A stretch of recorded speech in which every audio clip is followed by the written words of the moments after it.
कि मायावती जी ने 7 से 12 तक पूर्ण बहुमत की सरकार चलाई, जी लेकिन उसके बाद लगातार बीएसपी का ग्राफ गिरता जा रहा है और आगामी 2027 में फिर से विधानसभा का चुनाव है, तो उनकी कौन सी ऐसी रणनीति है आप लोगों की कि जो जनता के बीच में ले जा कर के आप आगामी जो 2027 का चुनाव है उसको फतेह कैसे कर पाएंगे? देखिए, बहुजन समाज पार्टी ने 2002 में जी हमारी नेता शेरनी बहन कुमारी मायावती जी ने एक रणनीति बनाई थी, सोशल इंजीनियरिंग का फार्मूला दिया था। इस देश में पहला जो है फार्मूला सोशल इंजीनियरिंग का, उसकी जनक है बहन कुमारी मायावती जी। उन्होंने बहुजन समाज के साथ सर्व समाज को जोड़ करके उत्तर प्रदेश में 5 साल के भीतर उत्तर प्रदेश में बहुमत की सरकार स्थापित करने का काम किया। हमारी शेरनी बहन कुमारी मायावती जी ने हम लोगों को एक रणनीति बताई और हमारी नेता ने उस रणनीति पे काम करने के लिए हम लोगों को तैयार किया है। हम लोग समाज में जा करके हमारे पिछड़े वर्ग के लोग जो हम लोग 5 साल में बहुजन समाज पार्टी ने जो पिछली 5 साल 2007 से 12 की सरकार में जो काम करने का काम किया है, उस कार्यों को बताने का काम करेंगे। और मुस्लिम समाज में जो बहुत ही काम किए, जो इनका प्रचार नहीं हो पाया, प्रसार नहीं हो पाया, और हमारे लोग या हमारे जैसे लोग भी जो है वो अपने कार्य को जो है अपने समाज तक नहीं पहुंचा पाए, हम उन कार्यों को लेकर के अपने समाज के बीच में जाएंगे और पिछड़े समाज को और मुस्लिम समाज को दलित समाज के साथ जोड़ करके बहुजन समाज पार्टी की बहुमत की सरकार बनाने का काम करेंगे। और रही बात, आपने पूछा किन कार्यों के आधार पर, तो मैं एक कार्य आपको बताता हूं जिस कार्य के बारे में चर्चा करने में मेरी आंखें जो है स्वयं जो है स्वतः मतलब उस द्रवित हो जाती हैं। बहन जी का एक कार्य बहुत काफी है सर्व समाज के लिए। यही आपके बगल में ही देख लीजिए, मान्यवर कांशीराम साहब के नाम से आवास बने हुए हैं, फ्लैट। अच्छा, मैं बताना चाहता हूँ आपको एक बात। आपने बचपन में जो है देखा होगा, तमाम धारावाहिक जो धार्मिक धारावाहिक आते थे उसमें देवियों का रूप आता था, तो उसमें देखते रहे होंगे जब देवी आती थी एक जो है वो छड़ी दिखाती थी, और उस छड़ी को दिखाते जितने कच्चे मकान थे, जितनी झोपड़ी और झुग्गियां थी, वो सब पक्के और महलों में तब्दील हो जाती थी। जी बहन शेरनी कुमारी मायावती जी ने वो काम करने का काम किया कि जो भी, मैं अपने पिताजी की उंगली पकड़ करके जब शहर आता था तो मैं देखता था कि जब तमाम नालों किनारे और तमाम सरकारी पड़ी जमीनों पर जो है गरीब लोग जो है झुग्गी झोपड़ियां और पन्नी की टट्टियां बना करके रहने का काम करते थे। लेकिन धन्य हो शेरनी बहन कुमारी मायावती जी, जिन्होंने अपनी सरकार में इन गरीबों के दर्द को समझा और उस दर्द की परिधि के रूप में उन तमाम गरीबों को जिनके पास छप्पर नहीं थे, जिनको रहने के लिए आसमान पे छत नहीं थी, ऐसे लोगों को जो है मान्यवर कांशीराम साहब के नाम से एक योजना, आवास की योजना चला करके पूरे उत्तर प्रदेश के शहरों से आवास की समस्या को समाप्त करने का काम किया। और मैं तो मुस्लिम समाज का हूं, अगर मैं देवी देवताओं में जरा सा भी यकीन करता, क्योंकि मैं ला इलाहा इल्लल्लाह और वहदहु ला शरीक में, यानी मैं अल्लाह एक है और उसमें किसी को शरीक नहीं किया जा सकता, अगर मैं देवी देवता में या इस तरीके की किसी में मैं विश्वास करता तो मैं शेरनी बहन कुमारी मायावती जी को सबसे पहली देवी मानता। जी बिल्कुल, जिंदा देवी के रूप में आज भी उनको लोग बहुत, मैं खुद इंस्पायर हूँ उनकी एक योजना से। और रही बात जो मुसलमानों की, तो मुसलमानों को मैं बताना चाहता हूँ कि मुस्लिम ऐसा नहीं है पढ़े लिखे नहीं है, ये एक समाज में भ्रांति फैलाई गई। मुस्लिमों का जो सिलेबस था उसको सरकार ने मान्यता ही नहीं दिया। 50 सालों तक इस देश में कांग्रेस ने हुकूमत करने का काम किया।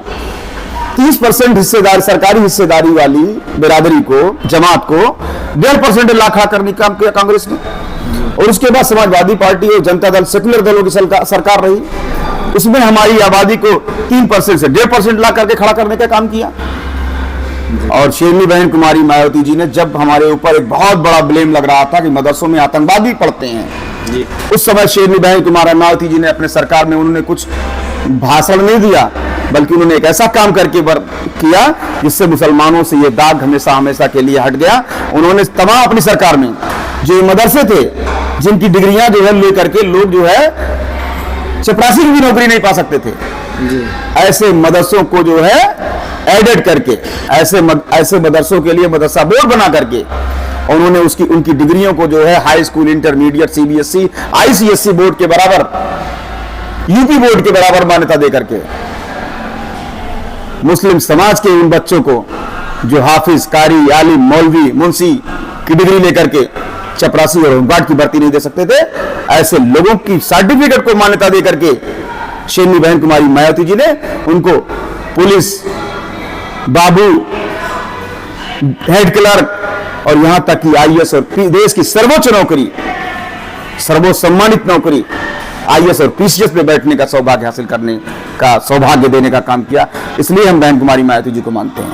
और रही शिक्षा की बात, मैं एक कार और गिनाता हूं कि उत्तर प्रदेश में आज आजाद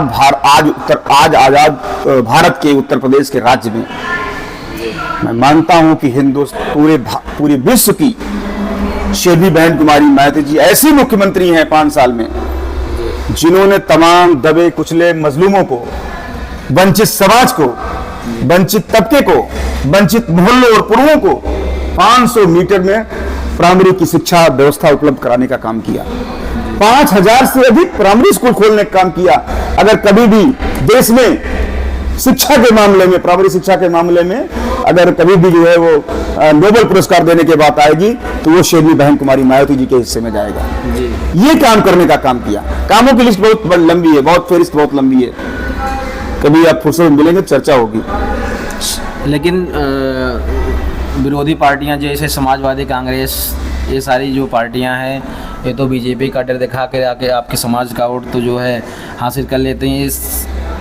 इस समस्या से आप कैसे छुटकारा पाएंगे या कहें कि जो है अपने समाज को समझाने में कैसे कामयाब हो पाएंगे? देखिए, मुस्लिम समाज जो है वो 2 बार लगातार समाजवादी पार्टी से तो ऑलरेडी नाराज था, लेकिन संघ की मेहनत की बदौलत, आरएसएस के लोगों की मेहनत की बदौलत मुसलमान कांग्रेस के खाते में चला गया था। ये जो कांग्रेस बोल रहे थे मुसलमान, ये इन कांग्रेस वालों की मेहनत नहीं है, ये संघ वालों की मेहनत है जो वो 2% वाली पार्टी के साथ इनको जोड़ने का काम किए। तो मुसलमान कांग्रेस की बदौलत समाजवादी पार्टी को 2 बार वोट देने का काम किया, 95% 100% कह लीजिए, और पूरी ताकत से वोट दिया। और तब भी जो है भारतीय जनता पार्टी को नहीं हरा पाया, और वो समझ गया है कि हम भारतीय जनता पार्टी को समाजवादी पार्टी और कांग्रेस के साथ जाकर के नहीं हरा सकते हैं। अब ये बात हम लोगों की भी जिम्मेदारी, हम लोग भी पहुंच रहे समाज के भीतर। अभी मैं एक शादी में था, वहां हमारे समाज के तमाम माननीय लोग थे, तमाम अच्छे लोग थे, उन्होंने मुझको कांग्रेचुलेशन किया, मुझको बधाई दी कि रिजवान भाई आपका जो है आपकी पार्टी 2027 में आएगी।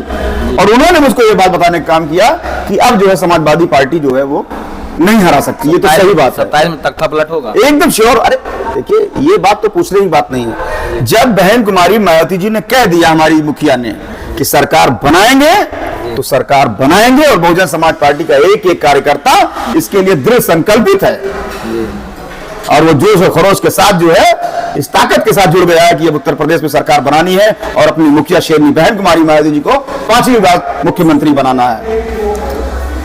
लेकिन जो सपा आरोप लगा रहे हैं कि बहन जी आभार व्यक्त कर रहे हैं बीजेपी की, इसको समझाने में कैसे कामयाब होंगे?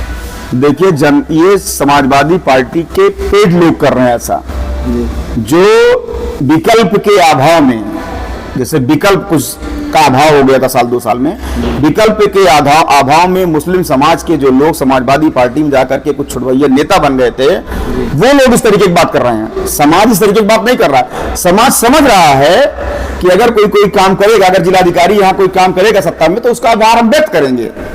समाज इस बात को समझ रहा है। इनकी इस धोखेबाजी की रणनीति में कोई आने वाला नहीं है। बहुजन समाज पार्टी ही भाजपा को हराएगी, ये पूरा मेरा समाज जान चुका है। जी।